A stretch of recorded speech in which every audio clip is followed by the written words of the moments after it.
Today's episode is a conversation with Brandon Hong, a successful startup founder, philanthropist, seasoned crypto investor, and community builder. We'll dive into Brandon's unconventional educational journey where he attended college at the age of 14, how he persevered and shifted his mindset through critical health challenges, his number one advice for young people to live their dream lives, and so much more. This is definitely an episode you'll want to take notes on. Welcome back to CEO of Life. Let's go. Thanks so much for being here on the podcast today. Thanks so much for having me. Really appreciate it. Yeah, so I'm super excited because you're seriously one of the coolest people that I've met or that I know in general, honestly. So I guess, would you be able to give a brief introduction about yourself, like maybe educational background, journey going into like what you do now in New York City and in LA? Yeah, so my background is quite unorthodox. So I ended up going to college at a very young age. I was actually like 13 years old when I was accepted to university. It was through this like early entrance program. It's called the Transition School. It's essentially where they accept like 15 kids from around the world, usually after like 7th or 8th grade. And they go through this like 1 year of like transition in between middle school and college. So, and afterwards, if they think you're ready, then they'll like, accept you into the university. So that was a program that I went through when I was quite young.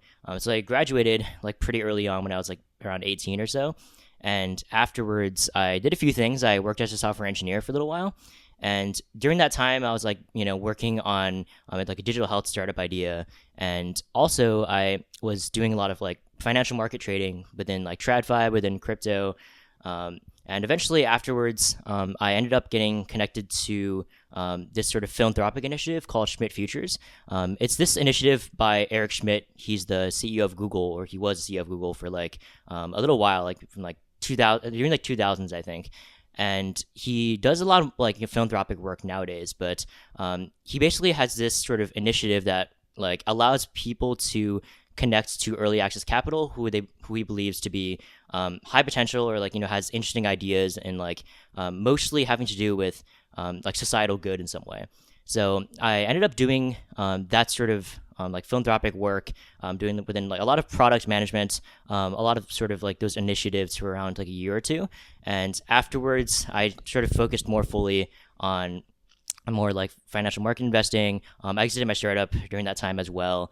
But yeah, I've been doing a lot of content creation recently, especially on crypto trading, trying to provide like very like actionable, very accessible sort of like education around how to actually get started in the space and how to really like achieve consistent profitability and like find the best opportunities. So yeah, I do that, and also have been trying to build social capital as well during that time. So I'm doing a lot of like event hosting, trying to bring together interesting sort of like entrepreneurs, people who are creating content, stuff like that. Basically people who are leading like unorthodox lives, achieving in some way. So yeah, just doing that and building community in that way as well. So yeah, for sure. That's super cool. I love how you bring together different people who would otherwise not have met. So for the listener out there, we met at an event where Brandon hosted with, I think like a America's Got Talent runner-up magician. Yeah. And it was a super cool event. So many API and other like creators there, entrepreneurs. And that's something that I really missed when I wasn't in New York City. So the fact that so many people, you can bring them together, it's like a huge, super important skill that I think is really undervalued. Yeah. Yeah, I think it's like, that's one thing that I really think that is kind of important, as I started to realize over the past couple of years is, I think even if you achieve like financial freedom or financial success, I think it's, if you are trying to lead a life where you have as many like opportunities to unique experiences and unique people as possible. Like one mental model I've sort of used recently was trying to build community. And I think one of the best ways that one of my friends sort of told me about years ago that I kind of took for granted, but have really been trying to put into practice nowadays is I think there's a lot of power in like hosting events, like I didn't even realize this for years until I started doing this more recently within the past like year or two. Just bringing together, like-minded people and being that sort of like connective node for, not only just connecting people, but also just like allows you access to people you may not even know and just like say like, hey, like, why don't you just come to this event? And just bringing those kind of people together can be a really powerful like accelerator for like the kinds of people that you really want to meet. Yeah, I think of building community as like a fire that like just keeps growing like exponentially because you connect cool people together and then they might help each other, opportunities like get passed on within each other, and then they like remember you as like the connector, and then there are more events and then more opportunities, and it just makes a much fuller and like more fun life. And this is something that you can't achieve just purely with financial capital. Yeah, I think that's another reason why. I mean, you probably know this yourself as a creator, but I think like there's so much power by creating content, and like you can achieve such like reach just through like posting and sharing value, and then that value ends up being returned to you in ways that you don't really expect. Yeah, that's so true because you probably wouldn't have known who I was if like I didn't post content, you know? Yeah, exactly. I'm so grateful. Oh my gosh. So I guess going backwards in your timeline a little bit. So you went to college when you were 13, and that is very, very unorthodox and very uncommon. So could you please explain like how you decided to like apply for this program and like why you were able to handle such demands at a young age, and what was that like? Yeah, I think, well, early on, it was definitely a mix of like certain like external pressures as well as like internal expectations. And I think throughout my life, I've sort of been able to act more based on internal motivations rather than just like feeling that like, oh, like this is what is expected of me from other people, so I should like be doing this thing. So I think like honestly, when I was very young at that time, I think like a lot of my motivations were frankly like they were slightly external in terms of like what people might have expected from me. But at the same time, I think I was at that age like very motivated to. I think generally my life philosophy has always been to try to learn and achieve like within everything I do at a high rate. And I think that process for me, doing this and considering doing this program, was to accelerate that sort of progression where I'd be able to like sort of skip a lot of the sort of in-betweenness of like high school and everything else, to try to like immediately seek higher education. Because for a while actually I didn't even know I wanted to do any of what I was doing. I kind of just like figured it out on the way. Like I thought I was potentially wanting to be like a doctor. This is like years ago. So I didn't necessarily believe that I would be doing content creation or anything like of the sort, or trading or anything like that. So this all sort of just came like very like just suddenly over the period of like those years. So I guess for me, I really just wanted to accelerate my progress during that time. But I think in hindsight, it would have been better if I instead just stayed in high school. I think I don't really necessarily regret anything that happened, but I do believe that I would have been able to take more time to pursue some of the things I would have liked. I was really into like music. I played a lot of violin.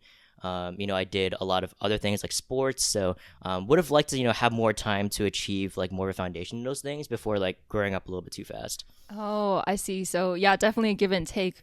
With sports and instruments, is what you're saying you're missing out on is like the structured environment to learn those things and be on a team that you can't get as an adult? Yeah, because like I mean, I really enjoyed playing like basketball. I was like a runner back then. Obviously, I can't compete as like a 13, 14-year-old against like these guys like D1 athletes. So at that point, I kind of just like missed that time, and I'm sure I can play casually, and I can still learn things now. It's not like my life is over and I can't like learn those things that I wanted to learn back then. But I do think that there's something to be said about being able to learn things more quickly and within a more structured environment as like a child.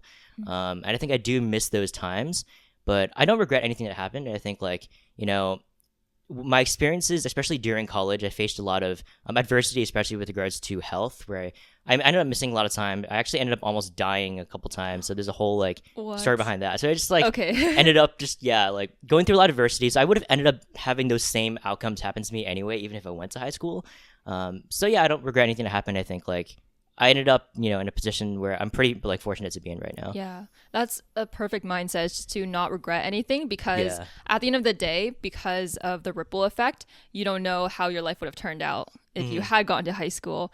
And what matters, I think that you shared very well, is like, if you just try to maximize your life and try the best in whatever you have in that moment, you're going to eventually find new paths that you never even imagined.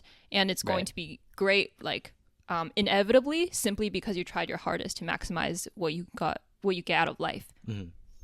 Okay, so I do want to hear about the dying, Oh if yeah, okay. that's okay. Yeah, no, of course, of course. So, this is something that I had to deal with during college, and it all started when suddenly, I think this was during like sophomore year of college. So I think I was like 15 or something like that.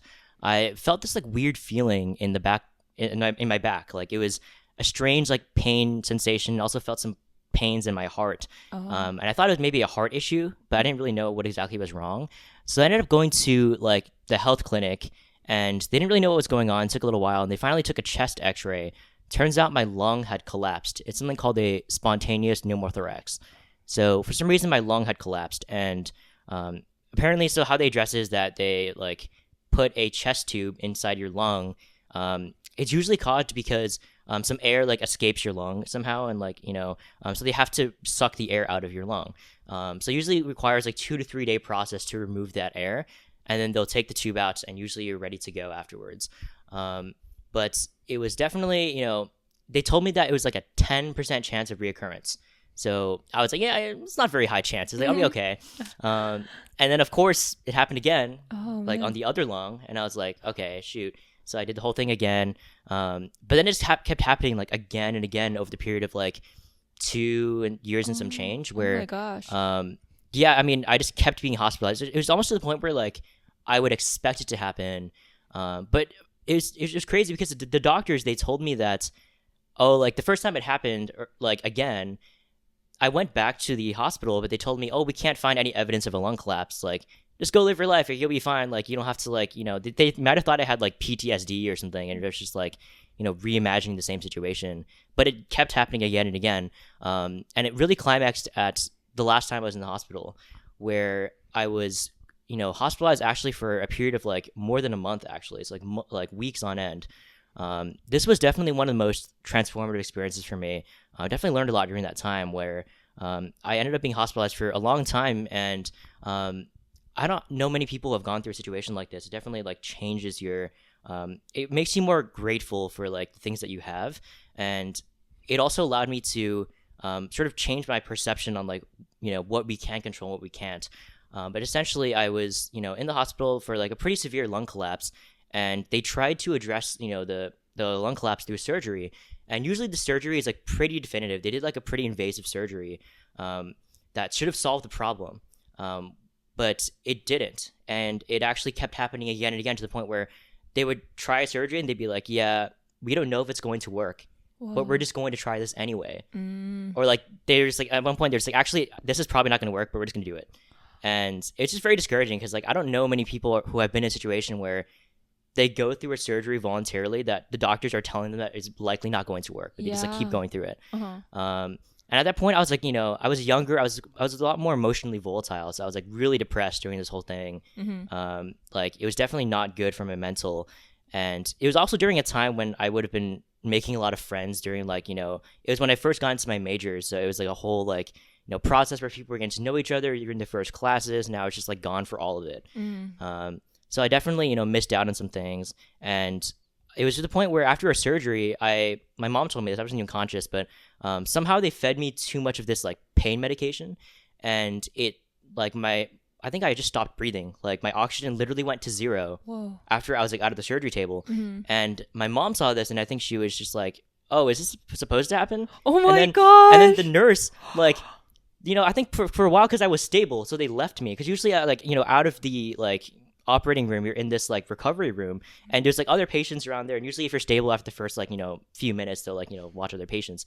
So the nurse, she like came in and she was like, she literally said, "Oh shit," and then all the doctors, she like pressed the alert button. All the doctors and nurses came in. Like, I think my mom told me that she thought I was just dead. Like, Oh she my just gosh. didn't even think I could survive. But I somehow made it actually, thankfully. Mm-hmm. So yeah, that was the whole thing, and I ended up being in a very bad state where I was just continuously losing weight too. At that time, I was like 105 pounds at that time, just like constantly losing weight. But I eventually made it out after a long period of time when I thought I never would, and it definitely made me more appreciative of being able to live every single day, even if you're not like entirely healthy, or even if you're not entirely your best self. Just being able to live out every single day and knowing that like there are many things you cannot control, but what you can control is like how you like react and respond to things. And I think that was a very important lesson for me. Wow. Wow, I cannot imagine going through that. I I thought it was bad when like, my life would be interrupted by migraines, but like that is so scary, the lung collapse. Was it induced by something like stress or like just something an anomaly basically? Oh yeah, so yeah, I didn't cover that. Basically, I mean, there's actually the hardest part was that there's no discernible like reason. Oh, okay. Like there was no explanation that they could give me other than the fact that like, oh, you kind of fit like the profile, which is like someone who's like younger, who's a male, who's like skinnier and taller, and that like sometimes happens for people who have this sort of like collapse or condition. So I was just like, That's a lot of people. I know, I was like, isn't this like millions of people? Like I was just surprised. But I guess sometimes you're not as fortunate in some aspects, but you kind of just have to learn to adapt and like move forward and just have that like will to keep moving. And I think that's something I developed through this experience too. I think one mental model that I really picked up during this time was like having the will to like go through something and like do whatever it takes to get through it. And at least like if you want to achieve something, have that same like will to achieve that thing. And I think a lot of people that I know, especially nowadays, like I see them kind of go through life, but it's very like inertial. It's very just like they're kind of going through the days without much like intention.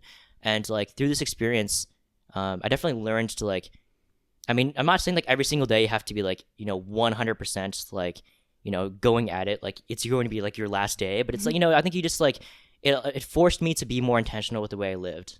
Yeah. That is so, so valuable because I feel the same way where, I get a lot of comments that say like, oh, but if I don't scroll, I don't know what to do with my time. And it's just like so bizarre to me, because it's important that we hear stories like yours or like other people's, because we might see other people and be like, oh, they just live normal lives like us. But we don't realize that our life could be like ended at any point, any kind of health circumstance that like, either there could be an accident or just something very random with no discernible reason. And so it's incredibly important to realize that, hey, especially in your situation, you have all this potential and like you're so successful now with like your startup exit, your philanthropy, crypto, content creation. And like, if you did not push through in that moment of truth when you were in the hospital, then like none of this would have happened, Right. No, I think also it brings up something. So I think at that point, what also changed for me was like I became a lot more emotionally sort of consistent and less like volatile. Because I think during that time, I was just like, if something bad happened, I'd like get really pissed and I would get really annoyed and upset. And especially if like other people were doing those things. But what I realized is that like, you have a lot of agency in your life to like, if there's people that don't really align with their values that much, you can just like cut them out. You can just leave at any time. If there's a situation that you don't really like, if you're in like a job or like, whatever you're doing that you really hate every single day and you're just living that experience, you can literally just leave and just like do something else. And I know that seems like fairly obvious, but I think I know a lot of people in the situations where they just like are in a bad like spot, but they're kind of just living through things every single day, kind of just like expecting them to get better. But for me, it just kind of like pushed me and gave me a sense of urgency to like act a lot quicker. And I think that's like one sort of system that I've used more. I don't know if you've ever heard of the left curve sort of meme.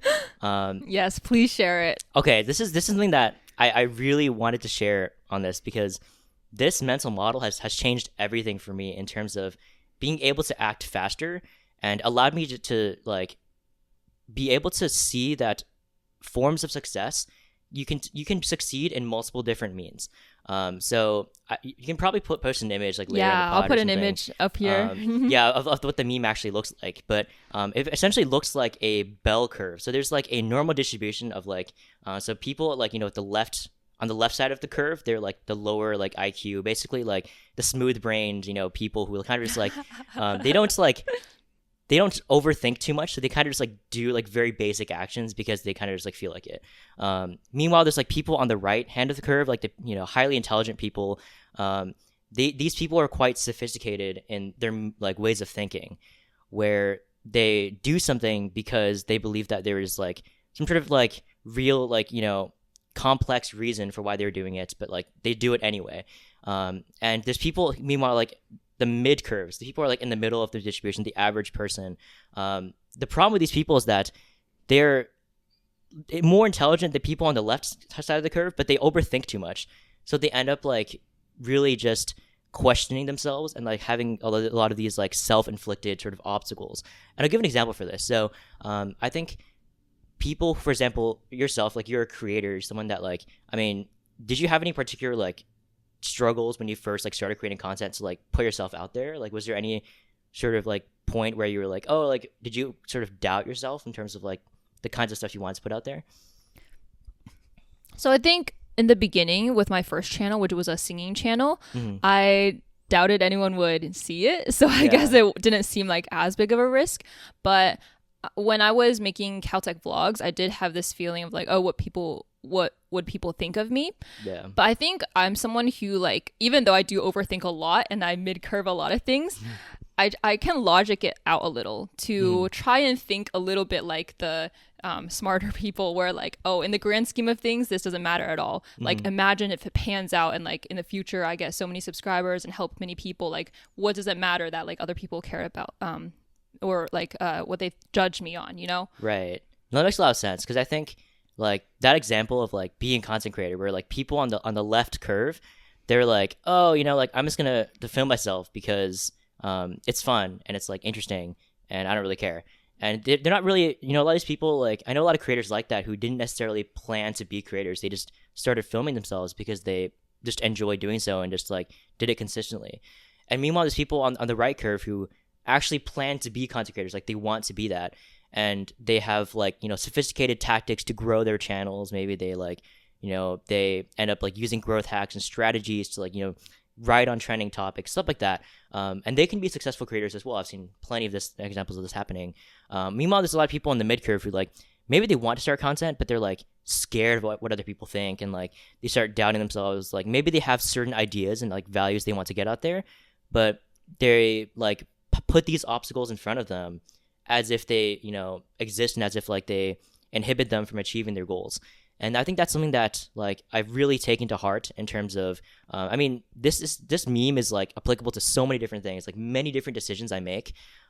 Like, if you're not acting, I guess like one sort of like thing that I heard recently was like, if you're not embarrassed by like your like MVP or your first iteration, like you're not acting like fast enough. And I think that's something that matters a lot to me, is because like I think people don't act quickly enough when it comes to most things in their life. Like, they think that they have to prepare like a bunch of things in order to be a creator. You have to get all these equipment, you have to like do all this preparation, you have to read all these books.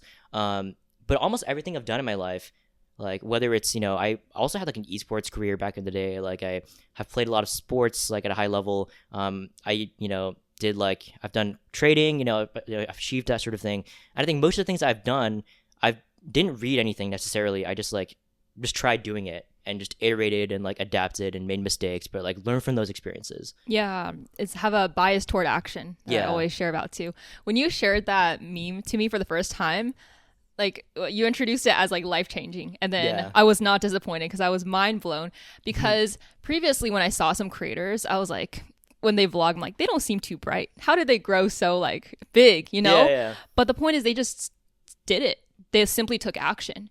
And that's why there are people who succeed who are on the left curve per se, and then on the right curve, and it's the poor people in the middle who is the majority who actually don't reach the top. No, it's so succinctly describes the various ways that you can succeed. Like, you don't have to be the absolute brightest person. Like, I know a lot of creators who, like, you know, I mean, didn't really do that well in school, or maybe like, you know, they admittedly don't believe that they're like that intelligent, but they succeeded because they just were the first movers, or they just didn't question their decisions. They just like went ahead and did the thing. And I think that's like very powerful, because you can be both intelligent and also just like, you know, just succeed that way. But you can also be, you know, like a little bit more smooth brained in your approach and still succeed if you just don't doubt yourself and just like don't put these sort of self-inflicted obstacles. Like, I know a lot of people who will talk about like things that they feel like are inherent to themselves. Like, they'll be like, oh, I'm not like a math person, or I don't think that I can program because I wasn't built that way. But in my mind, I'm like, okay, well, why do you say that? Like, none of us are born out of the womb to like do any of these things. I mean, obviously there are differences in aptitude, like naturally, but I do believe that pretty much everyone can succeed in like various things that are like within like reasonable like capability, as long as they are able to just like remove these like self-inflicted obstacles, and it's mostly having to do with mindset. Yeah, for sure. Especially when people say they're so lazy. And there's right now a very viral title going around YouTube that's like, if you're ambitious but lazy, watch this. And so many views, hundreds of thousands of millions. People think of themselves as like just categorized as too lazy. Like genetically almost. But when you categorize yourself as lazy, you're almost putting a stop on your progress because you feel like, oh, I'm just built that way that I won't take action. So let me find an easier way to still reach my ambitions, but it's that block that you're creating yourself. Right. No, and I've like seen other examples of this where it's like a little more insidious. Like you don't even realize it. I know somebody who I was talking to recently. I didn't know her too well, but I just observed that like she told me that she feels like she is a person that is more of a supporter. Like she's a more of a in a supporting role rather than a like leader type role. And so because of that, she wants to find like both like roles in her career as well as like roles in a relationship where she's like supporting someone rather than just necessarily leading. And I just told her like, okay, so like why do you feel that way? Like why have you necessarily led yourself to believe that you are more suitable for a supporting role in someone else's life? Like why can't you be the one who like is the leader? Like have you tried it before? And she's like, actually no. And I'm like, well, why don't you just like try it? Because I think like it's very telling when like I think people oftentimes like they don't question their assumptions. There's too many assumptions in their lines of thinking, and as soon as you like start breaking them down and start like speculating and assuming less and just like breaking them down, actually doing more things and like taking more actions based on that, I think it like really changes things. Yeah, you kind of have to be able to talk to yourself and have a conversation with yourself because maybe as a overthinker in a positive way, I'll like ask myself like, oh, why do I think that? And so I would have taken on the role that you did as a good friend to convince myself that I am capable of more than just what I thought, And so if your friend had just asked herself and questioned herself, then she might have been like way farther in life already simply because she didn't box herself in. Right. Yeah. So what would you say to people who feel like there's a risk with just taking it? And so that's why they will mid-curve it per se. Yeah. So this is another thing that I've really developed a perspective on over the past like year, where I think if you are young and if you have potential, which I know it's like pretty subjective, but if that is the case, I think you need to be taking a lot of outsized risk. So what I mean by this is that like, I mean, also suppose that like, I don't know, you have maybe like one friend in the world that you can like stay at their place, or like maybe you have your parents or something like that to support you. Then at worst case, you go live with them. You're like homeless and you just stay with them for like a little bit. But I do think that people are less biased towards action, and like they also save too much, like both like financially, but also just like within their own like head, where I think people end up like maybe I'm not saying to like be entirely reckless with the way that you approach life. I do think that you should probably have like 6 to 12 months of like runway as like an emergency fund of some sort. But besides that, I think there's people who try to save too much and are like penny pinching. Like they will. Did you hear? There's this like crazy story of people who would wait like outside in line at Times Square for like 2 hours for like some food or something like that. Yeah, like a free box of McDonald's fries. Yeah, and I'm like, okay, why though? Like you could be doing so much more. I think like people have this like scarcity mindset where they just have been like conditioned to believe that money or like whatever, anything in life has to be like earned through like labor and time, instead of trying to figure out ways of like, instead of like saving and just like actually producing more and making more. And so to do this, like I'll give some like actionable sort of frameworks. So I think for me, one thing that I really believed after college was that, okay, so like I have some money saved up from like internships and various things, but obviously I'm not like rich yet. So how do I, like expand my wealth and like create more opportunities for myself and more freedom? So I did this by like, you can either do this by trading or by building a company. So like producing value that you can like, use at scale, or you can do this by creating content, which allows you to create businesses that like will eventually scale. So I think that those are the main frameworks I used. And in order to do this, I believe that you should actually be like really investing a lot of time and money into yourself to the point where like you should be reinvesting almost everything you make into yourself in some way. So for example, like this might seem a little crazy to some people, but there are like opportunities out there where you can meet like people who have like a lot of influence and power, simply by just paying money. And like you can do this by like there are public events like, you know, charitable galas or stuff like that. For example, the Kennedy family has a gala every single year.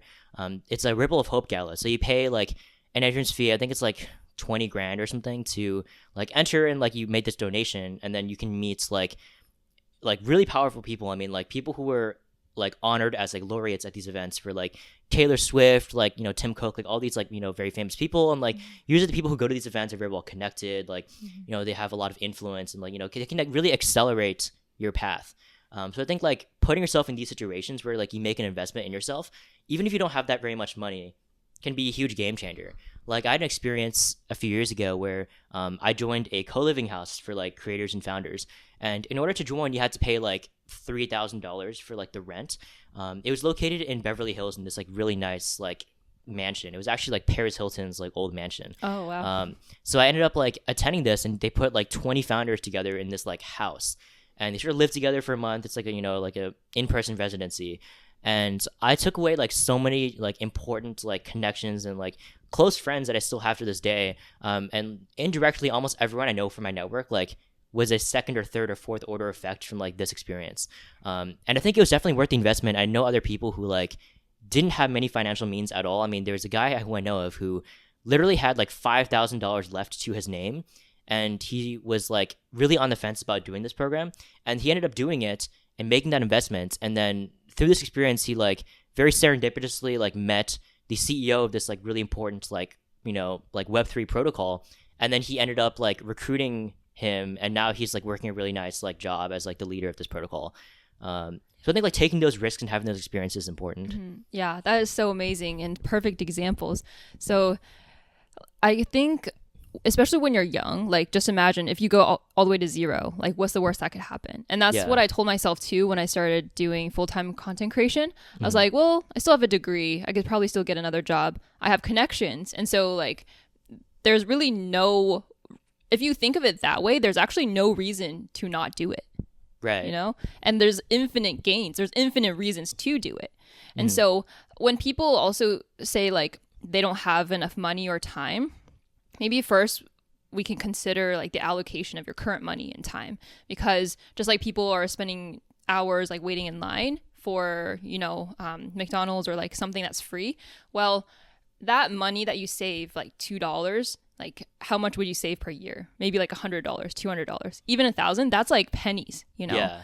But if you can take that time that you wait in line, or that you honestly do anything nowadays that's not super valuable, and you multiply that, that could like eventually add up to a whole another job where like if you work 8 hours a day for someone else, you can work 4 hours a day for your own dream. And then like in the future, you can completely quit and have your dream life already.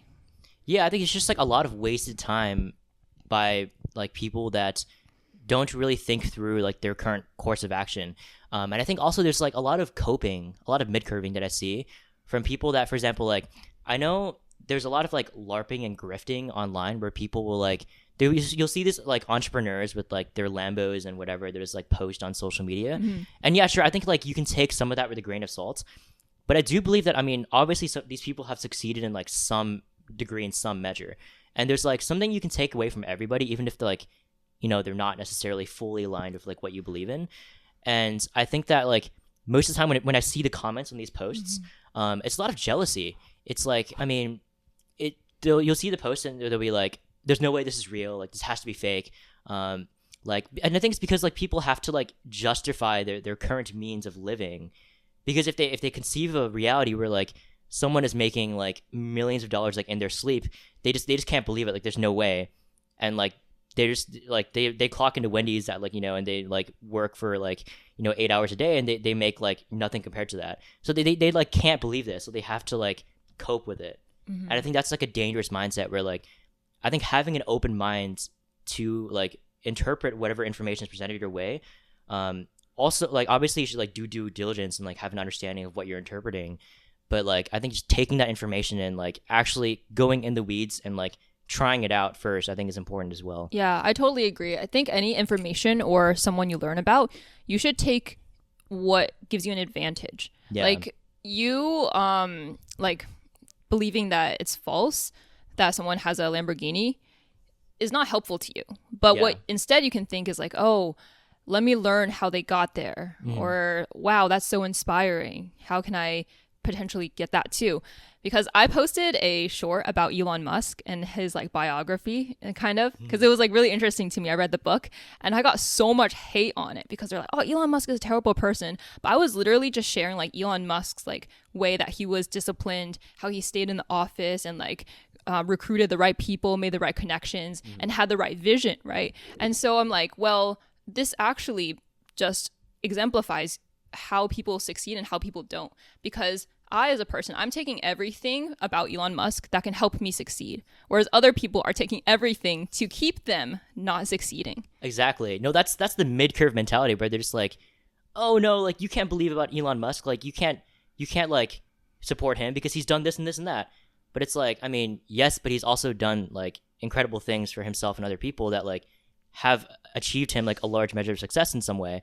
So like, yeah, I think we can take bits and pieces from others along our journey and like build our own systems and beliefs that way. I mean, that's how like I've like tried to interpret like and to go forth and like use my mental models of learning to like achieve in things, anything that I've done.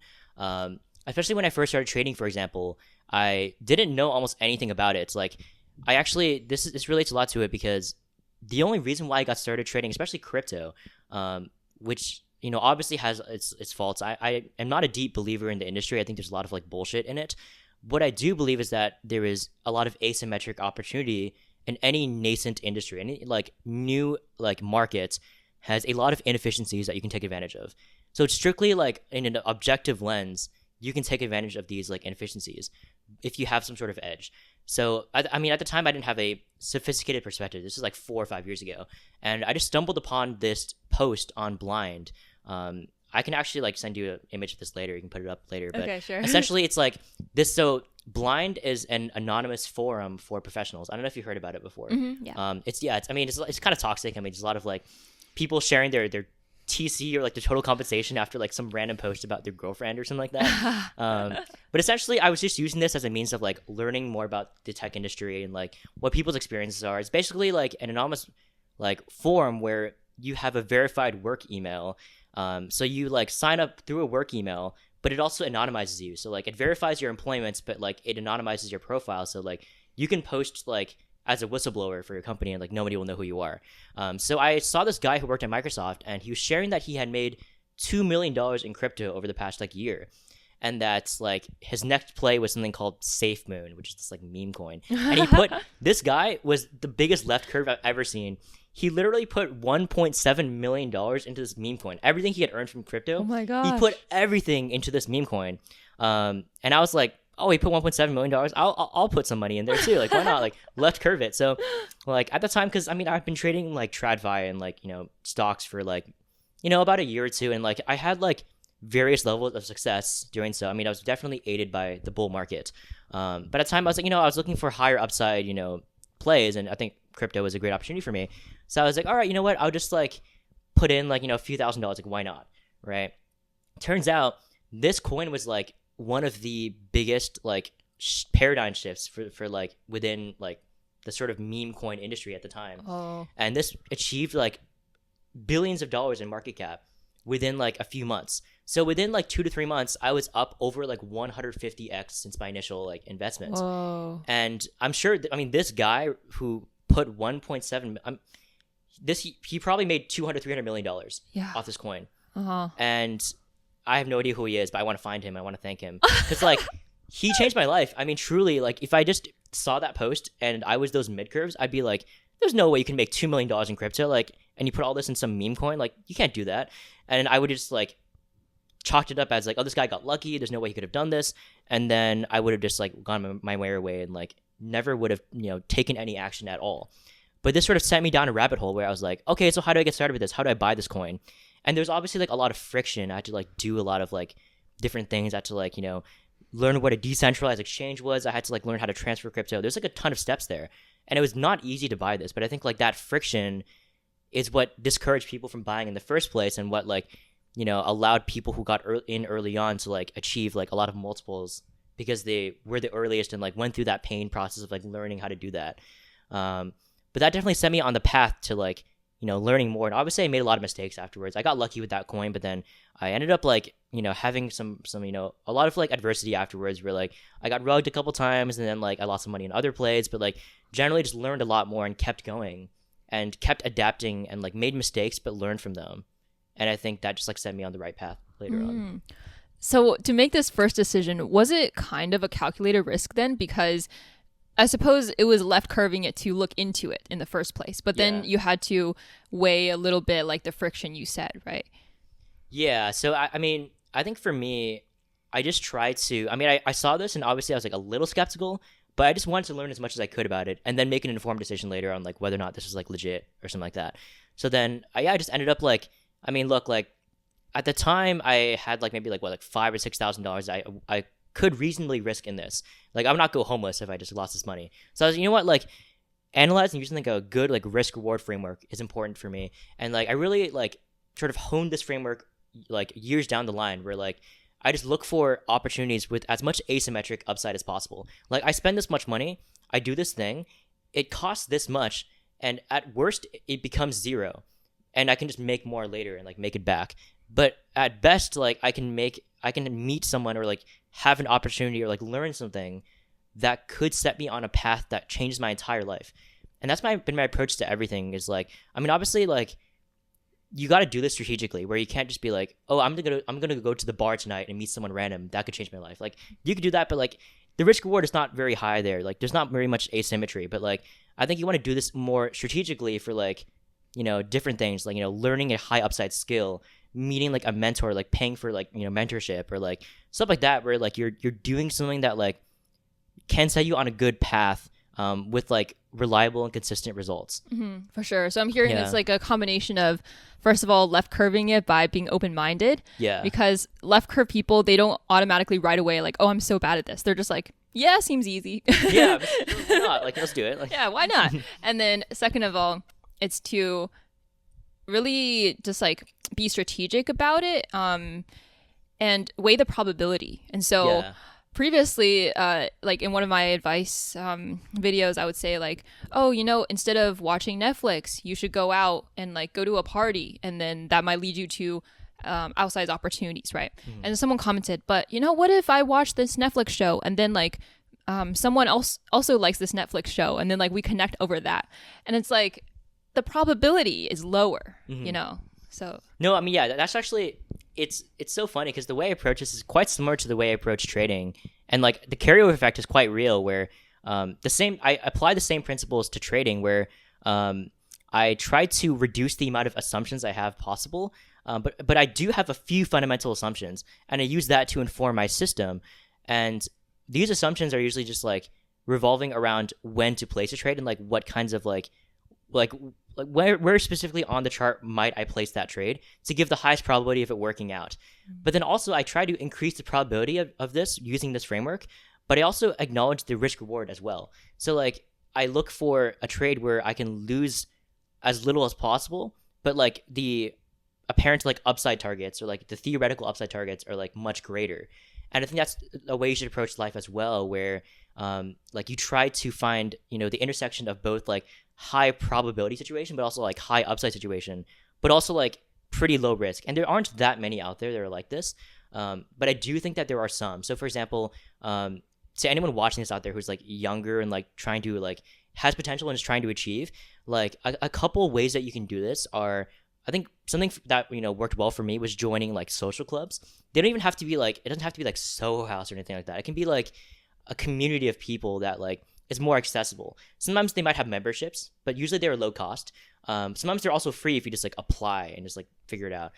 One such membership is called Versi. It's like a sort of community of like creatives and like entrepreneurs within New York. You can find people within this sort of community. You don't even have to join the community even. I mean, you probably should, but like, I mean, you can just look at the people who are like members of the community and just like reach out to them. Stuff like that where like you meet people with high potential as well who are ambitious and, like-minded. Another thing you can do is like simply just host events. Where you can, I mean, it doesn't even have to be very high production, like, the event that I invited you to, that was like more like, like of an investment where we booked out an entire venue. Like we invited like 50, like 60 top creators. We had all these like, photo booths. We had everything involved. Like, doesn't even have to be like that. It can be just be a dinner party.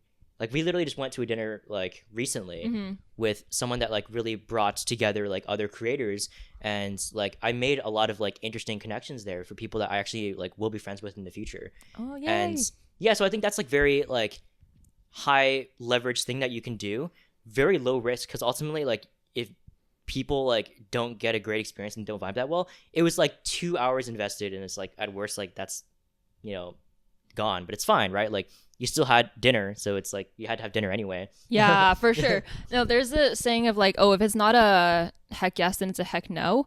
But I feel like for going to social events, I've learned that we cannot apply that, because oftentimes, I might have this event where I don't know anyone there, and I'm so tired. It's Friday. I just want to like stay home. I'm becoming a little more introverted now, but I'm just like, you know what? I gotta go. And then the first like hour and a half, I'm like talking with people, and it's just like very shallow conversation. Like I'm like, oh man, I shouldn't have come. But then I like, this is a real story where like then I met like 2 people who I just vibed with and talked with the whole rest of the night. And then we started talking about like creating like a venture together and like a project, like collaborating with students on my channel and then like their current startup, right? And so it's just like this serendipitous situation that you wouldn't even know that you missed if you didn't go. Yeah. And with also, you mentioned like giving your all into something. So I wanted to share this example of how like when I started my channel, it's very rare for someone to start a channel and like already be paying for an editor. But I started like in the very beginning because I was like, I need to give myself the biggest fighting chance to actually see if I can succeed. Because if you just like put half your effort in it, then you might as well not do it at all. And you would never know if you were capable of the end goal. Right. No, I think you right curved it a lot as well, which like allowed you to like end up, being in a much like better place afterwards. But I think a lot of people, they like half-ass things, and it kind of annoys me. There's some of my friends, I observe this, where they have resources around them that would allow them to succeed, or they can invest more time and like have a stronger will to see something through, but they simply just don't do it. And it definitely has bothered me in the past. I think it creates, I don't know, I think for me, not that I'm trying to like compare all the time where I'm like, oh, if my friend is not successful, like I'm not going to be friends with them. It's not like that, but it's like, I think I do try to find people around me with a lot of intention and try to like discern whether or not they are leading a life with intention and like are pursuing that intention with a lot of like vigor and like, every single day. And sometimes I observe like from some people in the past that I was like, I became like a little bit more distant, I'm no longer as close with over the recent years. I think it was because I observed that maybe they had some like far like out goal, or maybe they were just like dabbling in something, but they never really truly progressed. They kind of just like were meandering around like a little bit, and like they could have just put a little bit more time, made a little bit more of a sacrifice, and it would have actually allowed them to succeed. And I think that's something that I really like I strive to look for in people around me. Is I want to find someone with that dog in them. Like I need to find like, people around me who are my friends who are capable of like doing whatever it takes and like sacrificing like towards their goal. And I think like obviously not everyone has it in them. Like some people have like, family obligations, or maybe like they have other things going on.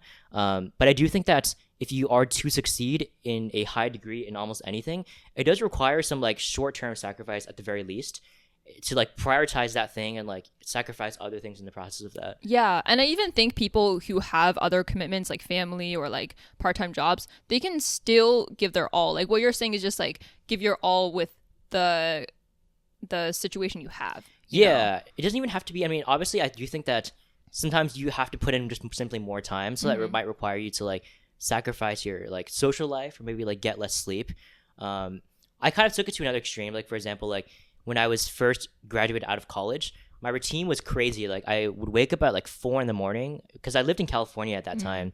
I would wake up at 4 in the morning to check on the pre-market for the trading. Oh yeah. Because like back then I was trading a lot of TradFi, and at that time it was like maybe, I mean, East Coast is like 7 a.m. So like, you know, stuff is moving already. So I would just like, you know, map out my trades for the day, and then I would sort of like start trading from like maybe like 6 a.m. maybe to around like maybe 1 or 2 when the market's closed. And during that time, sometimes I'd have to take meetings because I was still working like a job and stuff like that. And I was also working on like my startup at the time as well. So then I had to like, you know, spend some time on that. And then also I was like creating content around trading. So I would have to like, you know, make posts. And then afterwards I would train for a while. I was actually like training for like American Ninja Warrior at that time. So I was like doing a lot of like, you know, calisthenics and like weight training and like going to ninja gyms. And then I'd come back home and I'd have to like, you know, eat and make dinner and everything. And I'd just like work on my startup again. And I'd sleep maybe around like, you know, 11 p.m. and like do it all over again. So like for a period of time, I was maybe getting like 4 to 5 hours of sleep per day. And I basically had like nothing else but like that sort of grind. And I think like obviously like not everyone has to do this. I'm not saying like it's for everyone. Obviously it's not sustainable and not that healthy for like a long period of time. But what I'm saying is that I think whenever you are trying to achieve something, you know, great at a high level, it does require some like short-term sacrifice, or at least like a lot of intention that you put into it. And I think that's how you achieve those results. Yeah, for sure. Even people who are listening, like, just put in 50% more effort right now. You know, you can just like, and like, I don't know, like there are many things that we can cut out of our lives to make that more time. And you just showed how much control you actually have over your time and your schedule, because you wanted to do like all these 5 things and you made it possible. And so that's really reassurance for people like, oh, if they want to do these 2 things, they can also find some way to make that happen, you know? And that's just so impressive. I feel like when I met you, and obviously like you're very accomplished, you have like certain like achievements, but that's not why I admired you so much. It's because of your values and like your work ethic and like that dog in you, like you're saying, you know? And so I think that's very important too when choosing the right friends. And I know it sounds bad, like, you know, a little hesitant to be like, oh, well, I'm not going to be friends that much with people who aren't as driven. Yeah. But I think it's like true, because at the end of the day, you have limited social battery too. Yeah. So it doesn't really make sense to force a friendship just out of pure history, you know? And I feel the same way with some college friends too. Hopefully they're not listening, but like, especially when going to the workforce, right? Like after school, they would just like, or sorry, after work, they would just watch TV the whole rest of the day. And I just can't understand that at all. Yeah. And it's not necessarily there's anything wrong with that. Yeah. Like obviously, I mean, if that's the kind of goal you want to have, that's totally fine. But yeah, I do believe that if you are someone that like, you know, has aspirations and goal for yourself, you want to experience like the most unique things that life have to offer, like the best things life has to offer. And like meet the most like inspiring, interesting people, that does require you to like, you know, take that action and like do those things.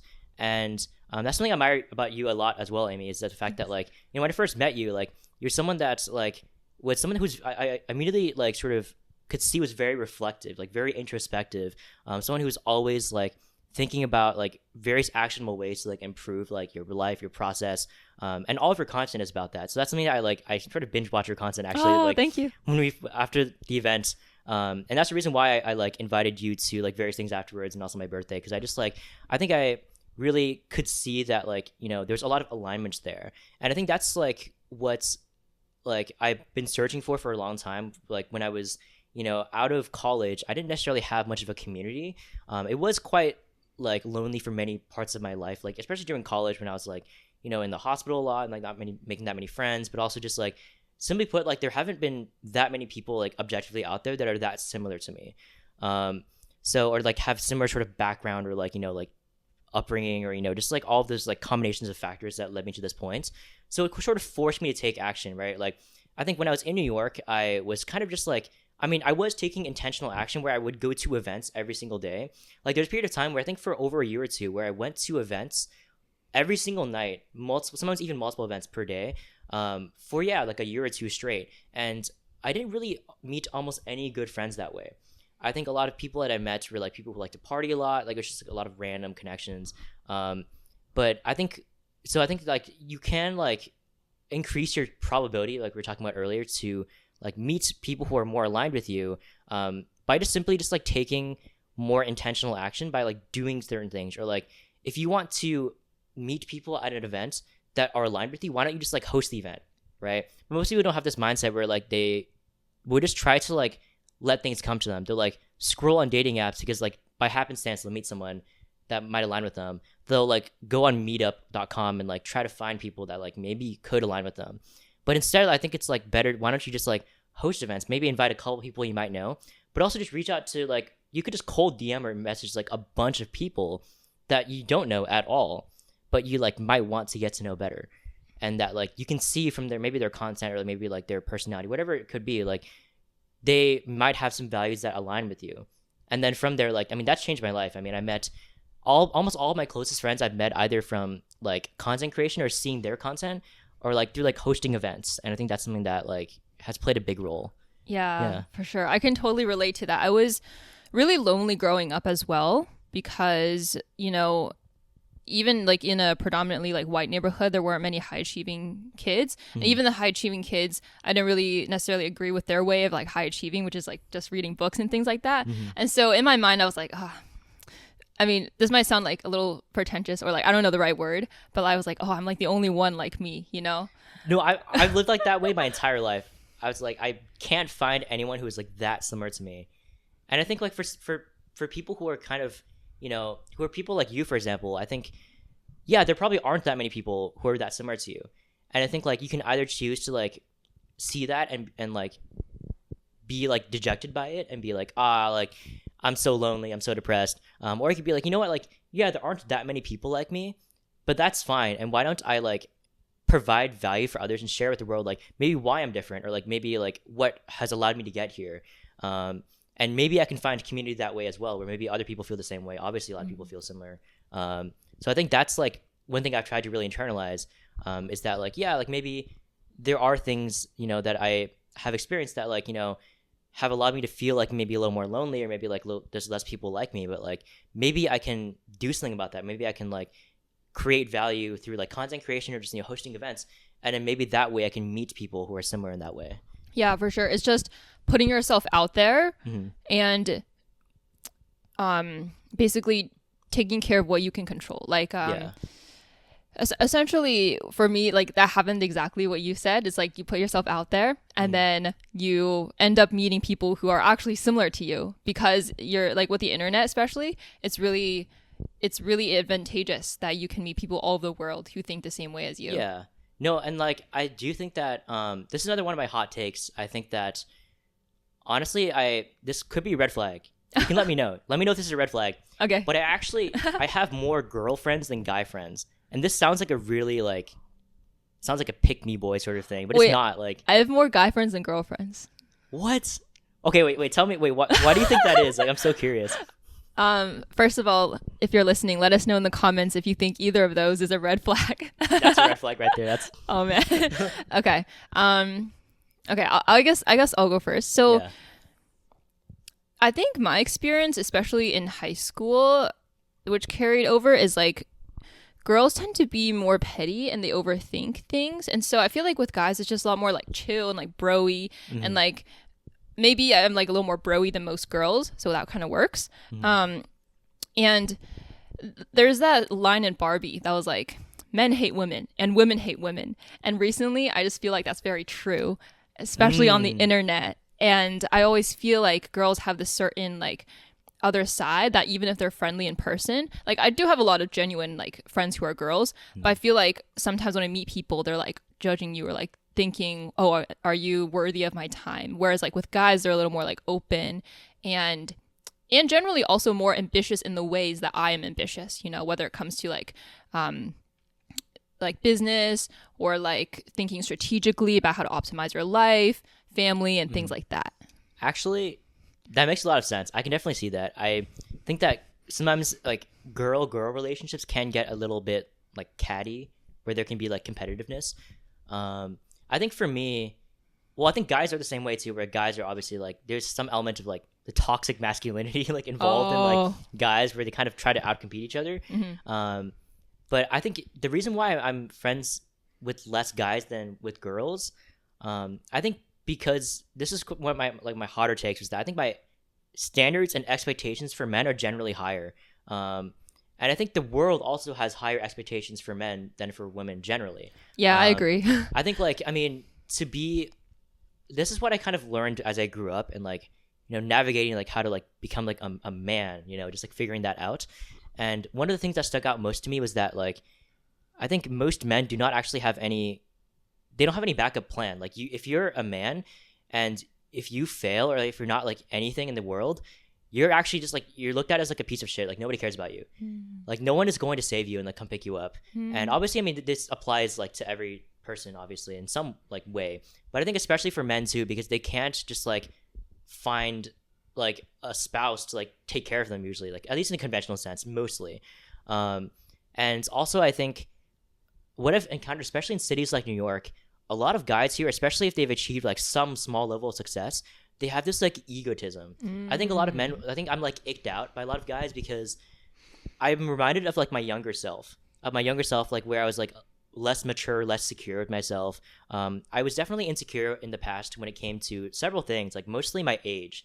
I was like quite young in a lot of contexts. So like whenever people would discuss age or ask me about it, I just like deflect and be like, how old are you? And just like try to like, ask them like, oh, like, and then they would say something and maybe they're in their mid-20s and it'd be like, same. Like, similar in age, you know, like kind of lie a little bit.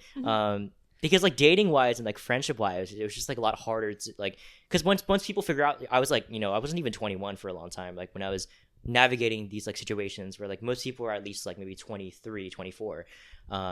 So once I say my age, there's like a host of like assumptions and corollaries that people might make about that. And obviously, I mean, like I would hope that they were not true, especially not applicable to me because I had like years of experience like prior and had already like, you know, been to college, I had done like some things. So I just felt like it was an unfair sort of like representation for myself. So then like I like stopped sharing my age at all and sort of like hid those things. But going back to like why I think that like the expectations are high for men, I think a lot of guys actually, they fail to learn some of these things. And a lot of guys are simultaneously egotistical but insecure. And I think that's like affected the way that I look at them. And especially like a lot of guys are simply just very thirsty. So they will, especially in cities like New York. Yeah. So if they achieve any level of success, they like, I know a lot of guys who I would seemingly get along with on the surface. Like they're quite charismatic. Maybe they're successful in business. But they're like very creepy and like very just like, I don't know, they like are constantly like hitting on girls all the time. And it bothers me. And it's something that like I think it just lacks, they lack discipline, they lack impulse control. I think it's like these qualities make me more hesitant to be like close friends with them because they're bad representations of me. Like I think if you're my friend, like, and I vouch for you and then you hit on my friends, I think that's just not cool. So then I like have therefore sort of, you know, had less guy friends as a result of that and sort of like consolidated down to like people who have like really strong values of like integrity and like, you know, being there for people, but also like ambition. And I think like that list of like qualities, like in the intersection of those is very small. That's fascinating. And I would agree that that intersection is relatively small. And I guess I've been lucky to not meet so many of the sleazy, creepy guys.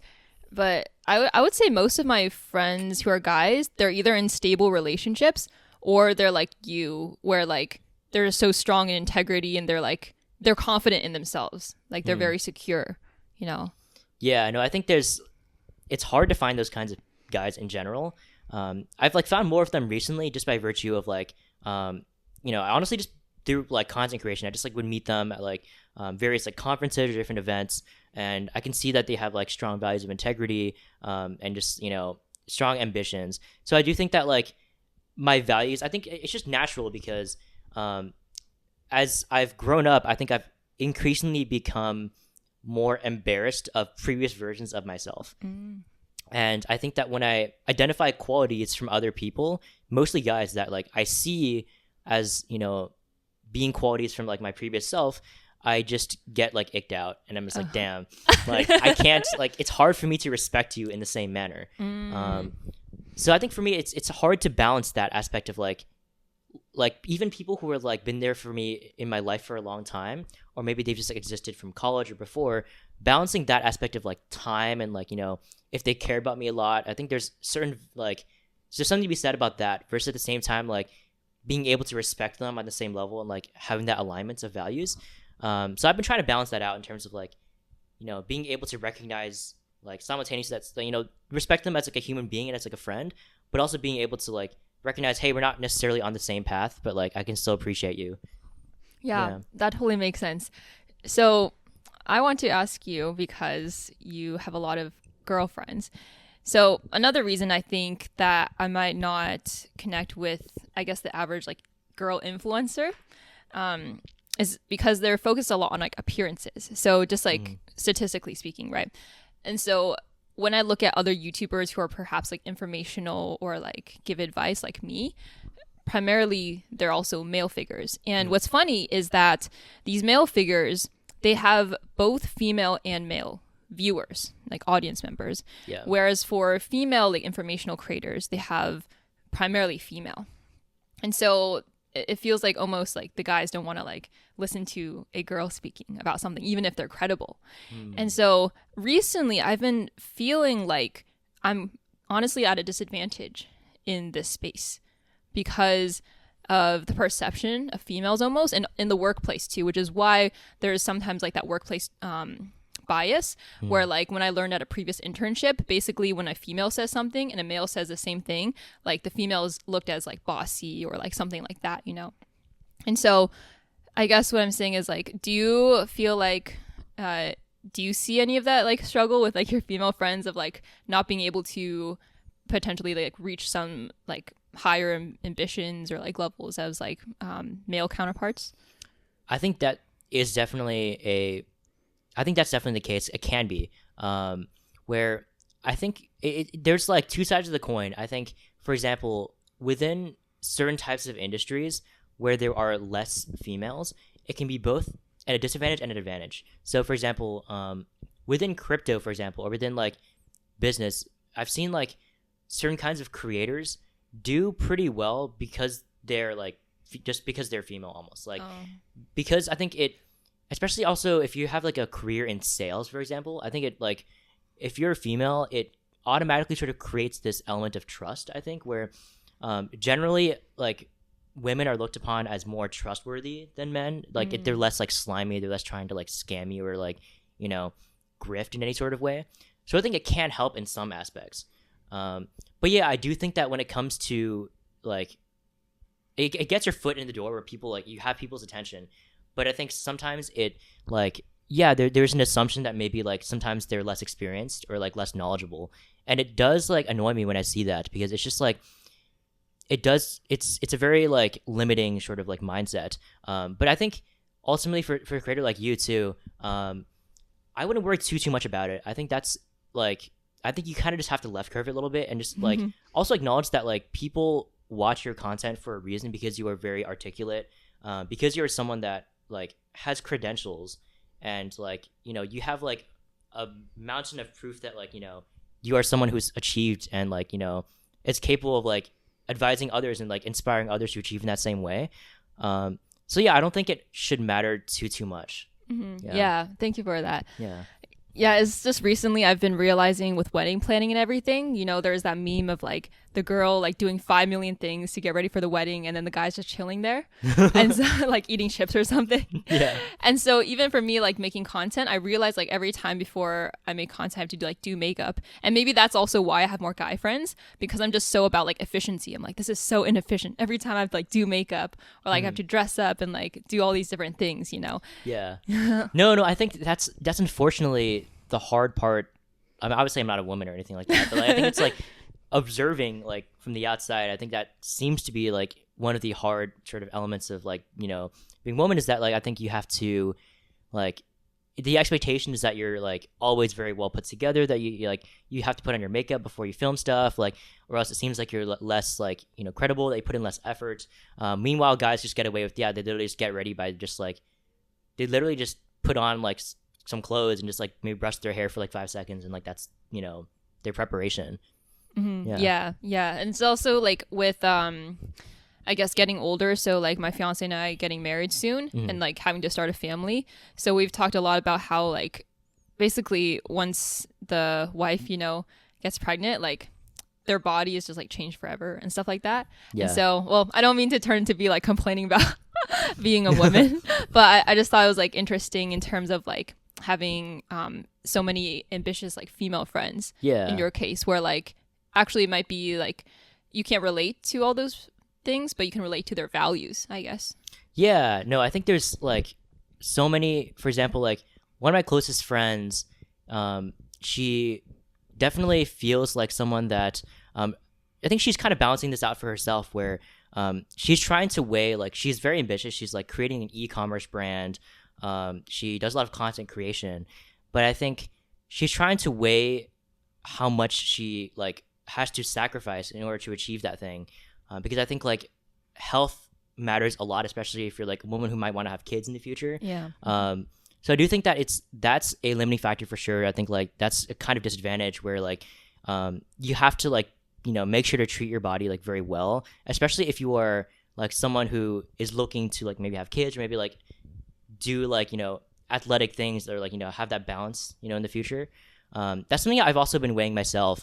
I think generally there are periods of time when I've like been working really hard, like trading or creating content, where I will just be working and like sometimes I won't even eat sometimes for like 12 to 18 hours straight if I'm like doing something I'm like really passionate about, and I have to eat a lot of food to like maintain or put on weight.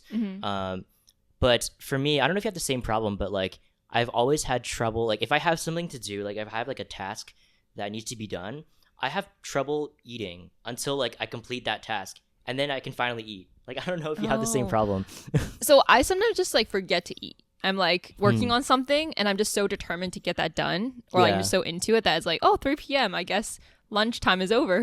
Yeah, I wanted to ask you about that because you definitely had a period of time where you're like working yourself to the bone. So like if you think about maximizing life in terms of experiences, but also longevity and health, like how do you balance that? Yeah, I think it's still a work in progress for me. But I think that one thing that you can really internalize is like, I think I was addressing this a little bit before, but like sometimes when you are trying to achieve something, let's say that you're trying to build some sort of like start a business, so this might require you working like 12 to 15 hour days sometimes, and when this happens you definitely have to sacrifice other things obviously, but I think this can only usually happen sustainably for like a short period of time, maybe anywhere from like 6 to 12 months, without like severely sacrificing either like your health or your social life or sanity or something like that. So I think like there can be different periods of your life that can be like quote unquote like eras, where you can like have different rotations of like things that matter to you, where like at one point it's like you can be working really hard at like your startup, and then another part you can maybe be like, I want to focus more on my health. I mean, obviously there has to be a balance of some sort where like ideally you can like do multiple things at the same time and like make time for those things. And I think if with the right willpower and the right like intention you can do that, but I think obviously there will be periods of time when that can't be perfectly balanced. And I think just being able to like set certain periods of time and just be like, yeah, you know what, it's okay if I sacrifice like I don't have to lift weights like 4 times a week, I can go maybe like 2 times a week, and then I just focus a little bit on this, and then maybe like 6 months later I can just do it more consistently. Yeah, that makes sense. I think of it as a proportion where maybe in a day, if you spend like 2 hours out of 24 previously like on your health, then like you can take that same proportion and put it over like a month or like a year. So instead of making every 2 hours each day focus on your health, then it would be like 1/12 of the whole year. So like maybe you work really hard for like 11 months, and then like the 12th month, then it's like more chill, and that's how you can balance it. Because I remember like when I was at Caltech, the terms are like 10 weeks or 11 weeks, and like by the end I was just like dead, but perfectly that's when like winter break happens, and so that's how I actually avoided burnout, I guess. It's like right when the break happens, that's like when I'm like really ready to rest, even though it was like really tiring before. if that makes sense. Right, right. Did you think that, like, have you changed the way that you've approached that since, like, college to now? I mean, obviously, because, like, now you don't really have those, like, breaks, I guess, right? Yeah, like in terms of having sprints and then breaks. Yeah. Yeah, so that's something I'm struggling with right now because I feel like with content, I'm like always sprinting because there's infinite things to do. Like you can build products, you can do other businesses, collaborations, things like that. And so sometimes I just like tell myself this year, like what's enough and what do I care about in this moment. And right now I'm like really trying to prioritize wedding planning, which is why I scaled back the YouTube growth, because I think like, oh, even if my growth like just stagnates at the worst, like in the next like 4 months, well, I'm going to have a great wedding and I could just always pick up YouTube later, you know? Yeah. Yeah. How do you balance that versus, like, I mean, do you feel like because I mean, sometimes if you aren't as consistent with posting content, the algorithm kind of just like screws you over. I Like, know. How do you feel about, like, as a creator, just like being able to be okay with like taking a hit potentially, you know? Yeah. No, that definitely daunted me. And it was a concern, which is why I'm still posting once every 2 weeks. Even though I think like I will even make it a hard stop for an entire month during my wedding period. Yeah. So the way I think about it is like I started at 0 before and I brought it up here, right? To almost 600,000 subscribers. So with this new baseline, I can get more engagement in the future. And that hit will be worth it because what do I get in return? It's, you know, not as much like mental space being taken up by content all the time and like business, because when I'm working on it, it's not just the time that I'm working on it, but it's like when I go to the gym, I'm still processing ideas. Before I go to bed, like I'm still processing ideas. And so to me, it's worth it. And so I think a mental model I always use is like, is the ROI there, you know? Yeah. Actually, that's like, it's not exactly the same, but that's kind of my approach to, for example, like most of my content is posted on Twitter. So that's like where I've been posting the past like maybe 4 or 5 years. I used to be like a professional gamer, so I'd post like content about gaming there and like what my thoughts were and like some gameplay.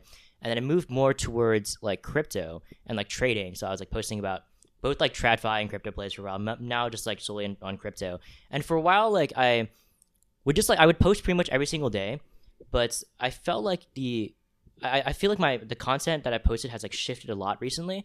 And I think I was always like, my dream was to basically provide the sort of framework and like systems that I use as a trader myself that I wish I had when I was younger, or like not younger, like when I was first starting out.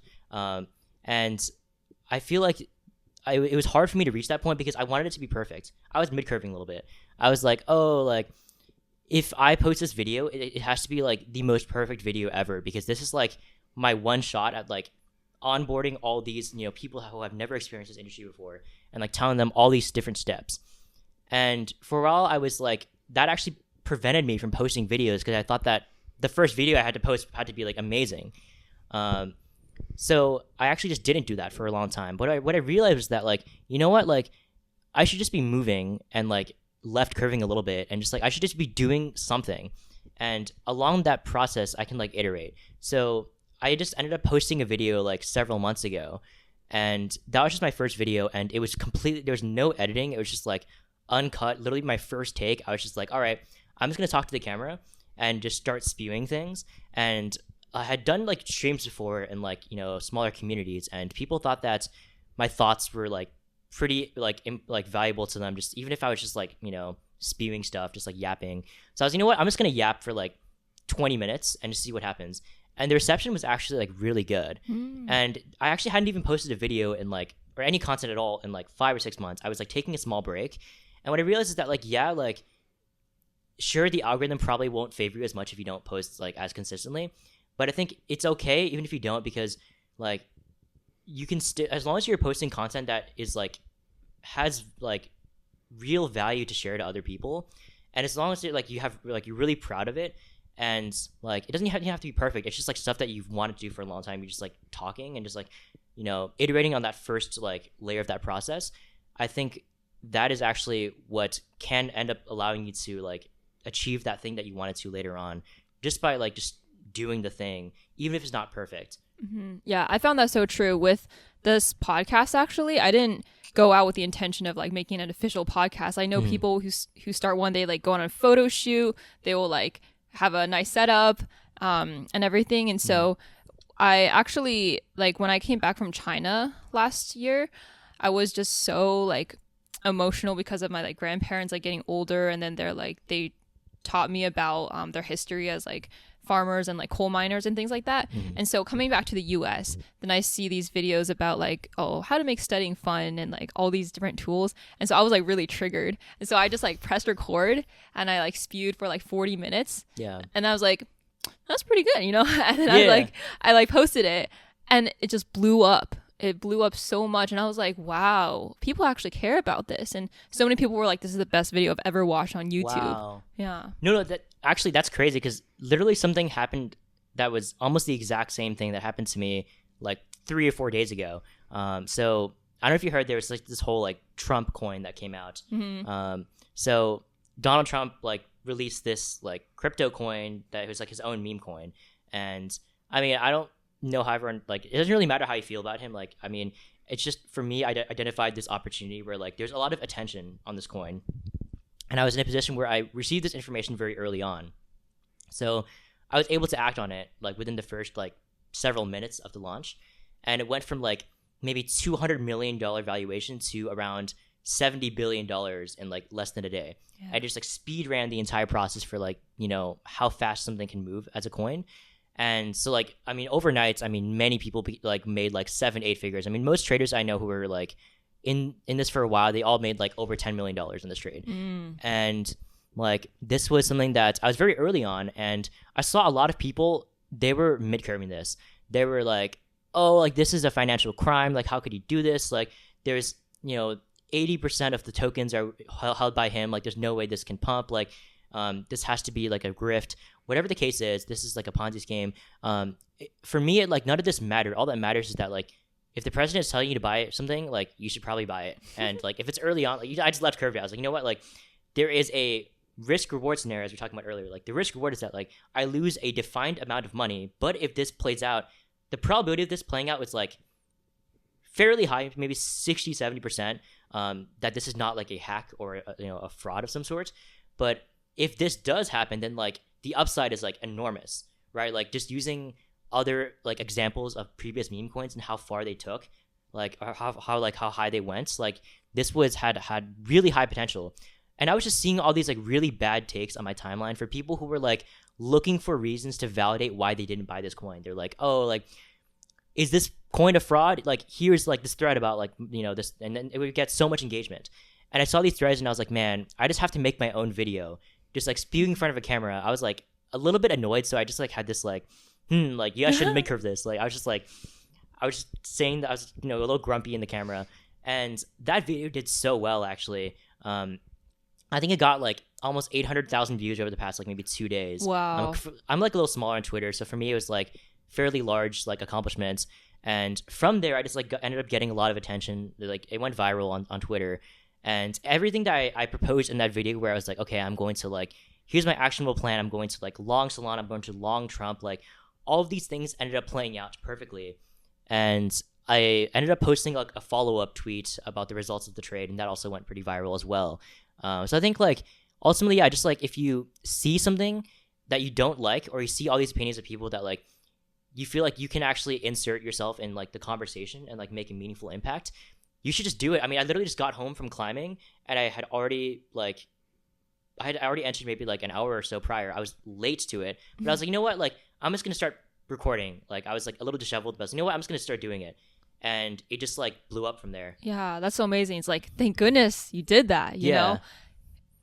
I've been telling myself to left curve it recently. Ever since you showed me that meme, I've been like, you know, you're thinking too much. Let's left curve it. And it's been amazing. It just feels so much better to do that way. Yeah. No, like, I mean, I don't mean to like to my own horn a little bit, but like some of my friends were just telling me, there's like, yeah, like that mindset just like changed my brain chemistry of like how I operate nowadays. Like, instead of just like constantly questioning like, oh, like maybe should I do this? Like, or maybe you have like aspirations, you want to like move somewhere, you want to like get a new job. Just like, you can literally just do that thing. Just like take the action and just like left curve that thing.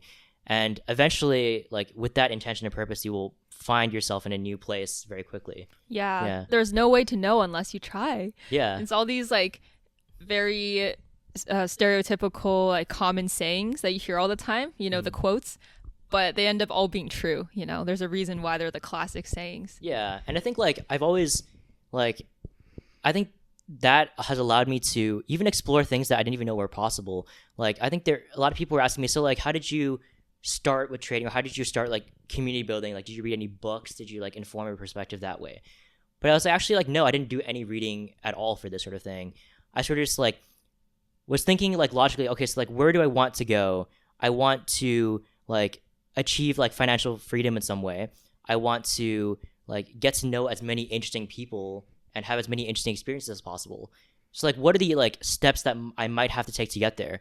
Well, I might have to like create value in some way that scales, so I can either trade and then like maybe like, you know, present that value to other people.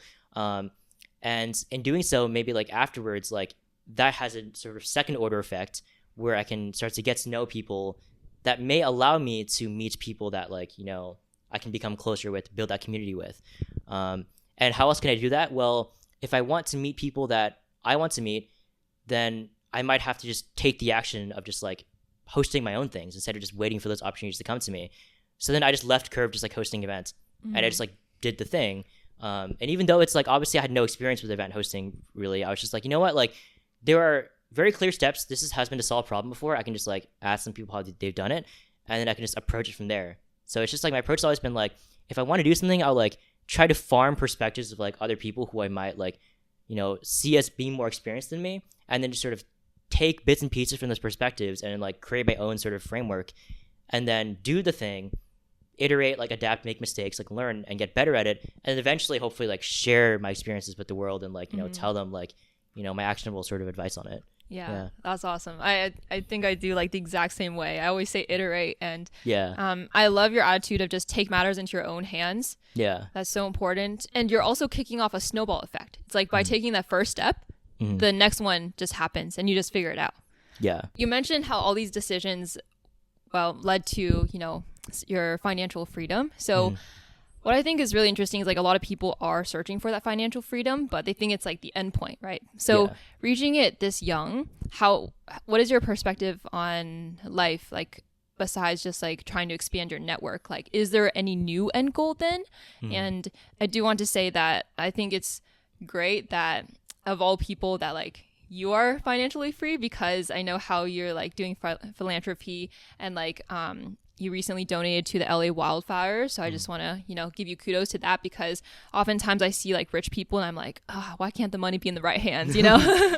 Yeah, no, I appreciate that. No, I think it's, so that's a question I've been asked a lot, is that like, because people, I will share my thoughts on like trading and like, you know, we'll post results from that. And then people are like, well, if you made this money, so like, why are you still posting, or like, why are you still doing things? And I think that's just a silly question, because I'm like, okay, so why does Alex Hormozy post content when he has made hundreds of millions of dollars of all the companies he's acquired, right? Like, why do celebrities still post content when they have millions of dollars? They have a lot of this influence. Like, why does Billie Eilish still post TikToks, right? Like, it's because ultimately money does not really mean that much in a vacuum if you don't have like community, if you don't have like, you know, influence, if you don't have like social capital, if you don't have like power, for example. And I think that those are things that matter to me, because if you don't have those things, like you can't really have interesting experiences in life or meet interesting kinds of people that I still want to meet. So that's the reason why I like still like post content on like, you know, trading, and like I still try to give like, you know, education. It's because I believe that like if I provide this value, and I've experienced this myself, like the value has been returned back to me in like many different unexpected ways. Like I've just met so many people, not even just traders, just like people who are like, for example, like there's a guy that I know that runs a parkour gym who consumes my content, and now he's like going to like coach me to like, you know, do Ninja Warrior stuff. So it's just like a very like interesting, like I never would have met this person if I hadn't like, you know, posted stuff, and he just would reach out to me in like that way.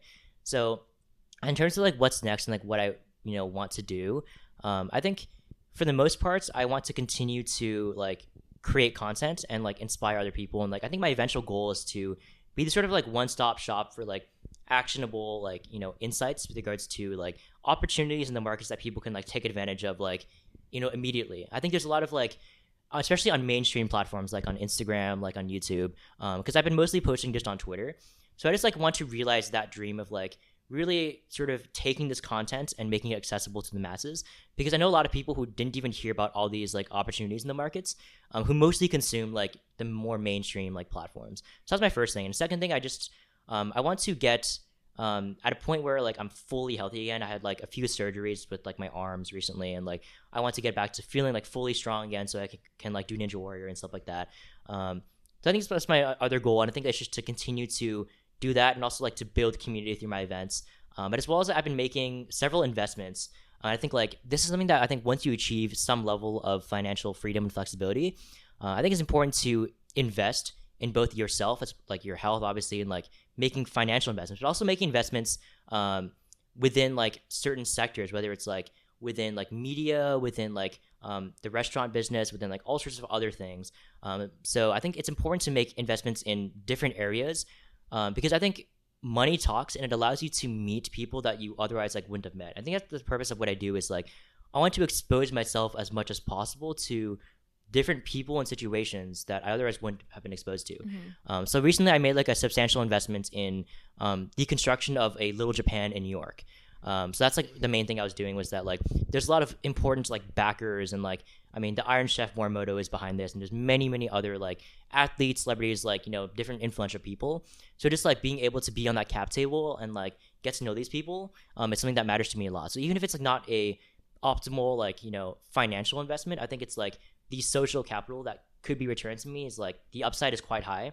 And just like that risk reward framework, like if it turns to zero, like it's okay. Like I'm okay with that, because I analyze like the possibility of like meeting interesting people, and like how far that could take me. That is like fairly high upside, and also fairly high probability as well. Yeah. I love your priorities in life, where it's primarily, connections, like the social aspect, and now health. And what's interesting is like the way you're approaching your pursuits right now has not changed at all. So it's just like when people get rich, like they will continue working the way they did to get rich, Yeah. No, I think at a certain point you kind of have to, you can't do things the same way every single time. Yeah.